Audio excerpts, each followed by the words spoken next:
Hello friends. So in this video, I'm going to talk about how do you research about universities. That is the time when you are going to search for universities where you want to apply. And then afterwards, if you have searched for around 20, 30, 50 universities, then you will make a sorted list.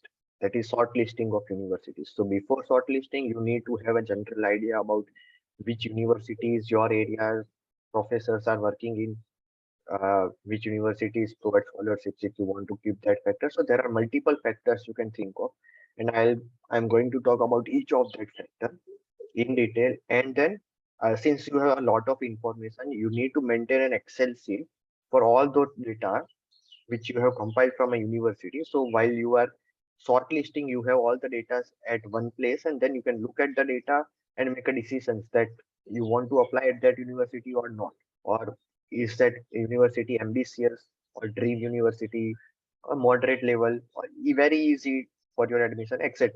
So it is a very critical step, and uh, since it is not going to take a lot of your brain power, it is advisable you do this uh, in afternoon or at evening when, like in morning, you should put your time for studying like GRE exam or any standardized test exams required. And if you are already starting with writing your SOP, getting points, what to mention in your statement of purpose, or if you are preparing for in other work, or even if you are working already in some industry, then this is the work which will not require your brain power. This is time pass kind of thing. You need to read a lot, so you can do it at any free time. So it is advisable not to take away time from your morning schedule and do this thing. Do this at your free time, in evenings mostly. So and obviously, since the university's deadline for fall term are starting from November or December, usually from December, so it is advisable you get your university application shortlisting. So at least 3 months before, so you can work on resume, SOP, and other things. And if you want a shortlisted university list, at least 3 months before, you need to start researching about universities 5 months before December, so around July, August. Okay, I started in July, so you are not late if you're starting right now. And any time is very good to start. You just start over. It's very good. So let's start with this. Uh, so the process would be you go to some university ranking websites, and please use standard university ranking websites such as US World Ranking or US News Ranking. I'll show you some of the websites now. Those two were the websites which I used, QS and US News. The second step would be from that website, if you like, there will be basic information given on that website also. So if you are interested in that website work, the professors there, the course, program, etc., then you go to the official website of the university. Make sure you go to the official website only. Do not go to any other third-party website which have all the data compiled for you from different universities. Their data may not be as updated as possible. Go to only official websites, please. Third step would be, if you are going for undergraduate studies or graduate studies, depends. For me it was graduate studies, so I had completed my bachelor's and was going for my master's, so I had to search for graduate studies. Then in the next step it would be for admissions, information about admissions, or information for prospective students, that is same as someone who is wanting to be a student at that university. And then you can search for application requirements. So these are the terms you can look for in the website, because there will be a lot of information provided to you in the website, and you want to be searching for the most relevant information at the relevant time. If you have a lot of time, you can go and read about their culture, their history, their student life, clubs, and all. But if you are have time crunch, then you feel limited time, go to the exactly required page only, and then the relevant information you save in an Excel sheet. Maintain an Excel sheet So every time you open the website, you should have that Excel sheet either on Google Doc or on MS Excel open with you. That's the only way you can uh, compile data and then use it for shortlisting. Make a decision whether you need to apply or not. Otherwise, you will just forget all the things. And then some of the filters you can use to search for universities. One way is, as I mentioned earlier, you go to the university ranking websites, check for the ranks, the top ranking universities. If you like, go to their website, go to the official website of the university and search. And there you can think of some filters such as if you want to limit which country you want to study in, if you want to limit which language you are comfortable learning, so you can go to French university, German university, etc. Their courses may be taught in Germany, French, etc. Then the second is the level of the program. So for me, since I had completed my bachelor's, I had two options, either to go for MS or a PhD. How to make a decision, whether I should go for MS or PhD? I had a separate video with this merits and demerits for MS or PhD. How to choose? What's the difference? Then you can also think of keeping filter of public or private university. You may be only interested in public universities. There are some advantages of public universities, some advantages of private university. It depends. Then the requirements for standardized tests such as GRE, IELTS, TOEFL, etc. Then you can keep specification about the program area. You want to go for a specific program or a broad program. So for mechanical engineering student, they may think of going for MS in mechanical engineering. That is a broad program. As it was for my bachelor's, it was BE mechanical. I can go for MS mechanical. If I want to go renew in a research of renewable energy or want to work in industry for renewable energy, sustainable energy solutions, or similar field, then there is also an option. I go for a specific field, such as renewable energy. As I said, there are specific programs also available in some universities. So it is your decision either whether you want to go for a broad field or a specific field. My advice is, if you are not very much clear, if you are exactly clear about your plan for next 10 years, how you are going to study, where you are going to study, what industry you want to work in, or what research you want to do, if you're extremely clear about your next 10 years 15 years plan, then only you go for a specific one. Otherwise, keep your area broad, take a broader degree name, and then over there in the university you have an option to choose courses. Almost all the course curriculum for master's degree or a PhD degree is completely flexible. You can choose what courses you want to study. There is only one or two courses of mathematics which are compulsory. Otherwise, you have complete flexibility what courses you want to study. So better to go for a broad degree and then choose courses as per your requirement and get an expertise in that. But afterwards, if that field is not existing, there are less number of jobs, you still have an option to go for other areas in the same field.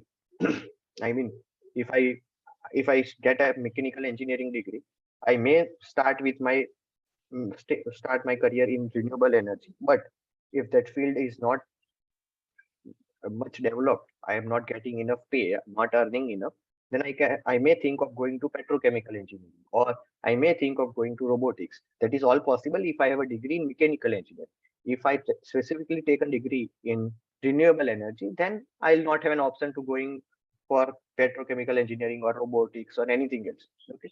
So that's the basic difference between broad field and a specific field. The second option is to search for directly professors or search in research areas. Um, or if you have some reference, some suggestions from your seniors, some professors, thesis advisor, anyone, then you can directly search regarding on that side. That is also advisable. Some of my friends did this, did choose this path, and most of my friends chose this path. So now I'll show you an Excel sheet which I would have maintained while searching for university. And again, so let's go to US news ranking website or QS World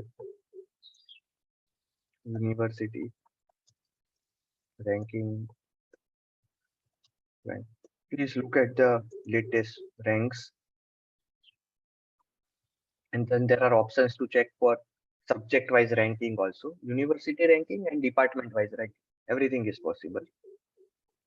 So this is university ranking, where I can go and search for years, universities, region, any filters I can put, location. So as per my requirement, I can put the filters. That is the first way. The second way is to go and search for by subject, rankings by subject. So subject ranking,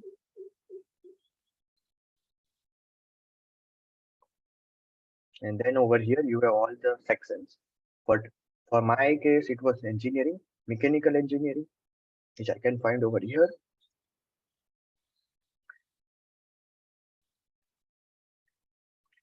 Now I have ranking by subject. Subject is mechanical, aeronautical, and manufacturing engineering. It is combined as per their policies.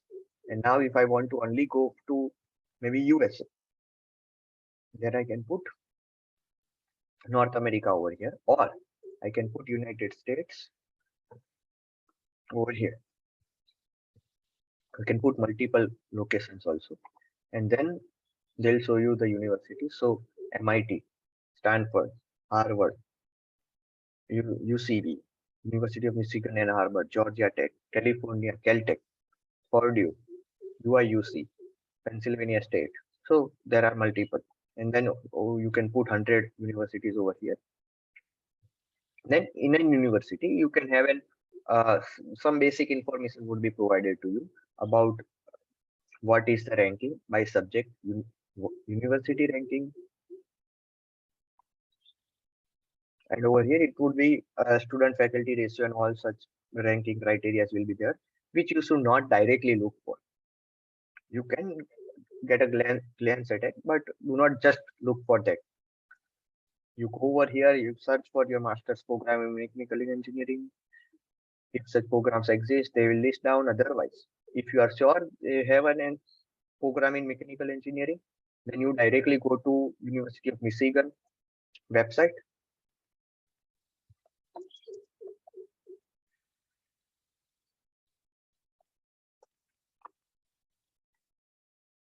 University of Michigan. So over there in USA, the universities uh, and their website with .edu. So that is one check for authenticity for you. I'm at the University of Michigan website. That is one way checking by US News, or you have an option of US News ranking. That is one another way. But over here, it may be paid. The rankings are not shown directly, they may be paid for you. So you need to either give away some money or look for some PDF. So I got a saved PDF somewhere which was uploaded, which says US based mechanical engineering programs. So they have listed all the around 179 schools, and I got this PDF from my senior. So you can go and check. They have put all the information about the tuition fees, ranking, and GRE requirements of quantitative subject. Okay, so that is the way.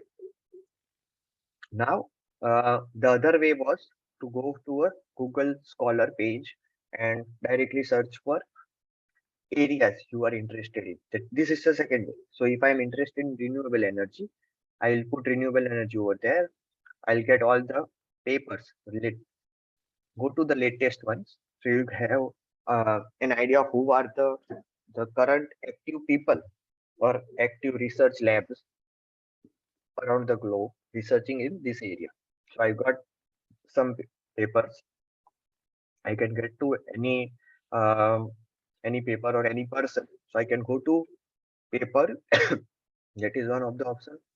Second option is I can go to people over here. So I can click on this person and check how recent he has published. So I can put years over here and his recent publications will come up. This is one. If these publications are very active, he is publishing 3 papers, 4 papers, 5 papers in 1 year. That means he is very active in his research. Number of citations is another check. If he has more citations, that means his papers are more authentic, more useful to other fellow researchers. And then we have H index. So an H index of around 3, 4, 5 till 10 is very common. So a very junior researcher will have a H index of around 2, 3. A medium level researcher would have a research index around 10 to 15. But if that person is researching since so many years and he is active in research, publishing papers actively every year, then his H index would be as high as 30, 40, 50. I have seen people with H index as high as 120 also. So higher the H index, that is one way you can check. And now you can see uh, he is working with government of India. Someone would be working for some research lab. So you can from there you can get to know about the research lab, and then from there you go to the university, check all the things. Okay, so that is the second route. The first route is to go to such uh, websites which ranked universities, or go to directly such Google Scholar or academia.edu. Now about maintaining an Excel sheet. So what data you should put in an Excel sheet? What factors you should consider? So I have a sample already prepared and I have compiled all the factors which I can see from some of my friends who got admits from top universities, Michigan, Georgia Tech, Purdue, UCSD. So uh, this is coming from an experienced set of people. The first I have put as serial number, second and third column are not relevant right now. This will become relevant when you are starting to shortlist universities. So you can hide them. You can hide the columns. That is one of the options. But when you are going to start shortlisting, you can put yes or no. That is data validation. I have put data validation over there. Go to data validation, and you can select this range as this full range. Then put list of items and put, sorry, okay, and put save. So whatever I have put is coming over here. Such a way you can put in category. Usually people keep a column of category also, and that means it is an ambitious or dream university for you, moderate university, or an easy university for you. I had not put such a criteria, did not group universities in ambitious, moderate, and easy group, but this is a practice usually people follow. So I have put another column over there. This comes an important now, university name. You put the name of the university or the school name. So the university name and school name may be different for some university. Then the location, city, state, and country. The name of the program, so exact name of the program. There could be an option of MS mechanical. Someone would say ME mechanical. There are different possibilities. Engineering in mechanical. May have PhD mechanical. Then I may have so some of these possibilities are this. Then put the program website, start date. So application start date may not be listed, so this may remain empty. But if it is listed, you get a reference from when you can start applying. Uh, as early you apply, you get a better uh, preference. You have more chances because they have rolling based admissions. And if you do not know what rolling base is, you go to previous some video. I have explained the term in detail. Application deadline, this is an important one. Mention the application deadline is 15th December or so. Usual deadlines are 15th December. Application fee could be around USD $70 or USD $100. If they are mentioned in some other currency, do mention the currency. Then Some universities provide application fee waivers. So this $70, $100 are waived for you. So if such an option is there, you can mention about that option over here. You can save some $100, that is 8,000 rupees. So right now you may think that 8,000 rupees are a lot, but as you go along the process of applying and other formalities, sending some document, then you'll understand that such $70, $100 will be very common afterwards. But still, you can think of saving some money. Then annual tuition fee could be a very large factor. So you can put annual tuition fee. So to avoid confusions, put annual tuition fees. Do not put tuition fees semester wise, because some universities mention semester wise, some universities would mention annual. So make sure you can be consistent. You can put annual or you can put semester wise, but it is as per you. Then you can put if there are any scholarship opportunities given from universities, given from department, so external scholarships available. Then you can put annual cost of attendance. So what is the difference between annual tuition fees and annual cost of attendance is the cost of attendance will include your living expenses also, depending on the state. So if you are in California, your living expenses per month could go as high as $1,000. While if you are residing in Texas, then it could be as low as some $600. So that is a large difference. So you should mention cost of attendance, and this cost of attendance, annual cost of attendance, will be mentioned on university websites usually. You just need to go through and dig into the website.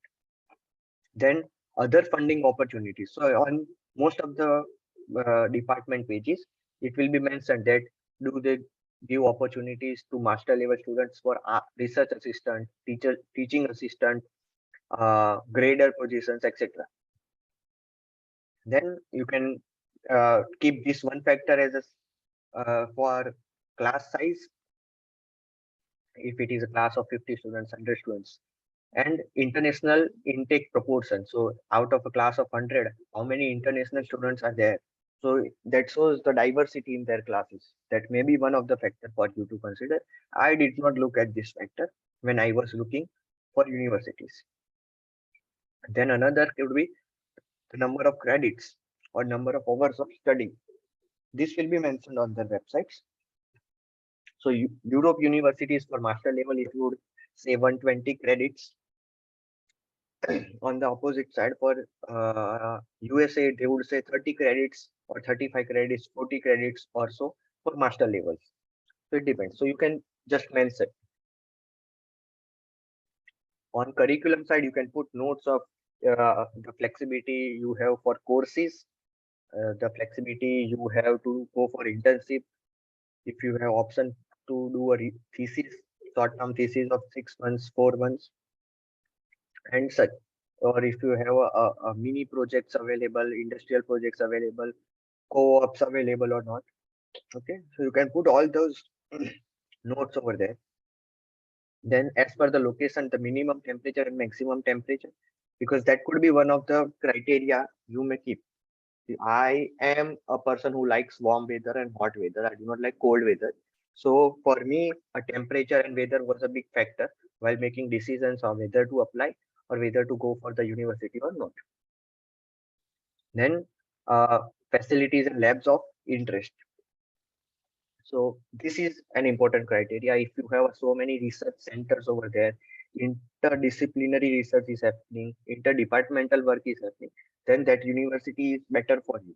If there are more research centers, research labs, then the research labs are usually funded from government or some industries. So that means you have better opportunities to collaborate your work with different departments, different industries, and so.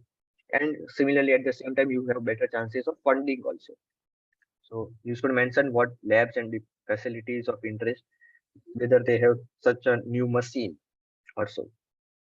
Then the courses of interest. So each department, each program, they will mention what are the options you have for the courses. So you can list down some of the courses which interested you when you had looked. So you can go to and check for course catalog of the given program. So if I'm going to Texas A&M, I'll say Texas A&M Mechanical Engineering Masters course catalog. Then faculties of interest. So if there are some faculties who are doing exceptional research, who are offering some opportunities of research, if they are going to teach you some course and their work did interest you, then you can mention some of the faculties over there. Now comes the important one, which is application requirements. So they'll require that your GRE score, TOEFL score, or IELTS score, then LOR, SOP, transcript, and some other things. So for GRE, so you should mention a cutoff for quantitative if they have mentioned. So quant cutoff would be 165 maybe. Then AWA cutoff could be 3.5. Verbal cutoff would not be mentioned usually, so you can skip that part. Code will be some code of 1234. That is the ETS code you need to enter in ETS GRE to send your official scores of GRE exam to the university. Similarly, for TOEFL, you will have 4 scores which are listening, speaking, reading, and writing. And you can mention the scores out of 30. It could be 24. Reading could be 24. Speaking could be 24. Listening could be 24. And the ETS code to send your TOEFL score to the university. Similarly, for IELTS, you will have listening, speaking, reading, writing, and those IELTS scores are out of 9 band. So it could be 6.5 out of 9. 6.5 out of 9 for each, for listening, speaking, reading, and writing. Send score to. So they would have mentioned exact address where to send your score, and you need to use that address to send your IELTS score, official IELTS score, to the university. And as we have a series for GRE and IELTS, GRE information, I am going to put a series on TOEFL and IELTS also, so you have an clarity of what these things are, what are their exam patterns, and what to prefer, which to give, whether to give TOEFL or whether to give IELTS. Then about LOR, so they may require 2 LORs, 3 LORs. Specifically, they may mention that 2 LORs from academic or professional, 1 LOR from industry or so, from your previous recruiters, etc.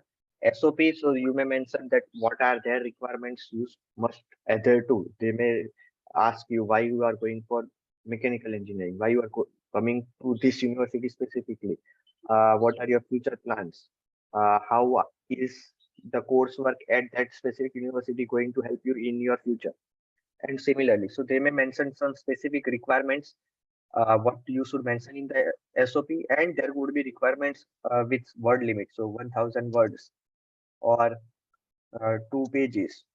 Different requirements could be there. For transcript, they may say you need to send official transcript to this location, or they may say send unofficial transcript to in the application portal itself. Then at the end, there would be any other requirements for application. You need to answer some questions also. For for European universities like in Germany or so, they would require your course handouts also, specific course handouts for each of the course you have completed or the courses which are relevant to your higher studies, and to send that also. Resume is also a requirement, but you will not have to make changes for in resume for different universities. A standard 2-page resume. Ideally, it should be a 1-page resume, but if you have a lot of information, you do not wish to skip any information, a 2-page resume, maximum of 2 page, is allowed. You can mention some of the information about ease of being accepted in that program, and at the end, any other special notes. So I think I am clear with what are the factors, what to mention, what not to mention. Now you can go to university website, and I'll give you some example, just how to search. So search over there, I can go to academics. Over there, such information is not required. Accreditation and all, that is not required for you. You go and search for graduate studies, as I had suggested you earlier. Undergraduate is for bachelor's level, graduate studies is for master's level. So I'll go to graduate studies for an example. There are different programs of studies. So different courses over here. We have like mechanical engineering, electrical engineering, civil engineering, electronics engineering, instrumentation engineering. Those courses are said as programs over there. So I can go and search over there. Or there are different schools. So there is an engineering school in University of Michigan. There is a law school, business school, management school. So you can search for schools and colleges also. I'll go to the program of study.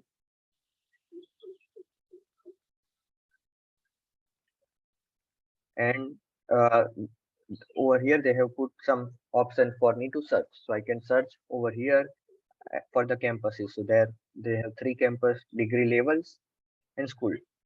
So over here I will go to an engineering school, College of Engineering. For Ann Arbor, let's go for an engineering.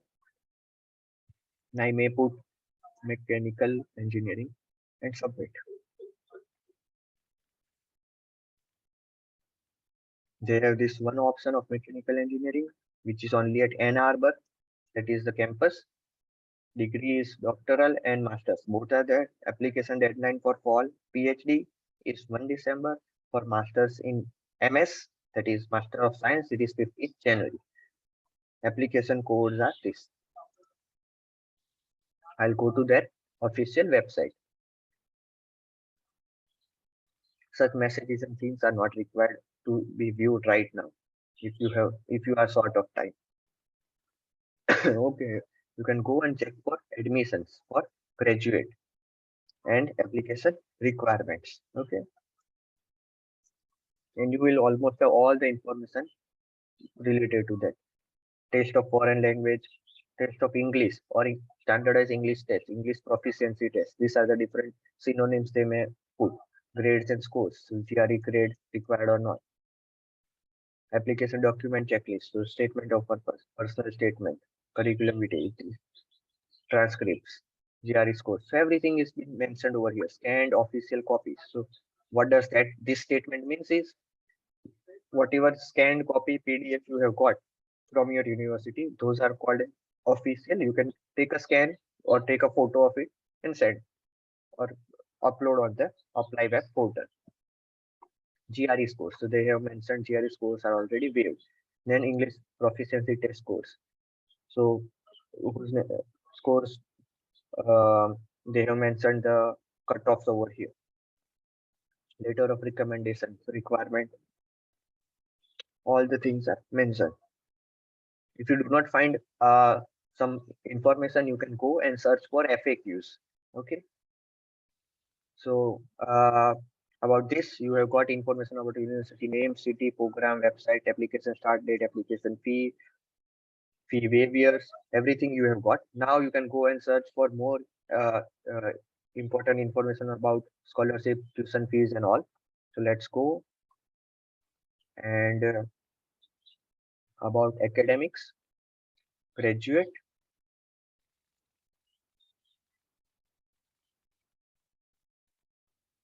So they have put information about MS in engineering programs. Test requires living in cost, funding.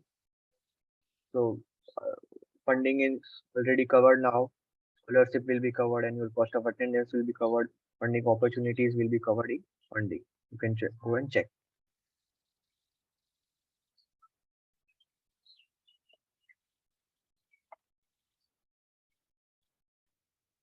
They have put the fellowship's name over here, deadlines, everything is mentioned. For cost, it will be there like annual tuition fee and all. Funding, opportunities, cost of living, everything is. So cost of attendance and cost of living is the same, synonym. Okay, so you got the information regarding that. So now go to curriculum and all. So you can go back to programs of study. See, that's the information for prospective students over there, which I had mentioned earlier. That give you information about the admissions and all, funding, Okay. Uh, then should you should go to University of Michigan, Masters Mechanical Engineering, and you get to the exact website of Graduate Mechanical Engineering University of Michigan. And everywhere you just keep a check .edu is there, which means it is an official website. Now ME courses are there for you, which courses are available. So curriculum is known to you now. So in such a way, you get all the information about that. You can go to research labs and research areas, research labs, people, that is the faculty. So all information is available. Afterwards, if you have some time, you can go and check for alumni also, to contact alumni through LinkedIn or Facebook and get to know the actual information on how the courses are conducted, how flexible really it is, their experience and everything. If they have some suggestions of how to apply, what to write in, what to mention in SOP and all, you can uh, take their advices also. So I'll share this specifically this sample for you. Okay. Thank you. If you have any queries, do let me know.